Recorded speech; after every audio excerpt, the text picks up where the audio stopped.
Hello guys, welcome back to my channel. তো দেখো, আজকে হলো সপ্তমী পুজো।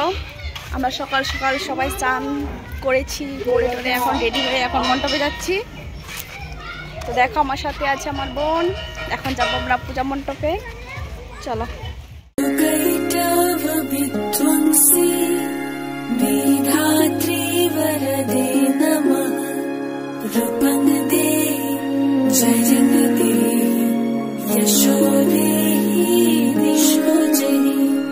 महिषासुर निर्नाशी भक्तानां सुखदे नमः रूपं देहि जय जगदेव।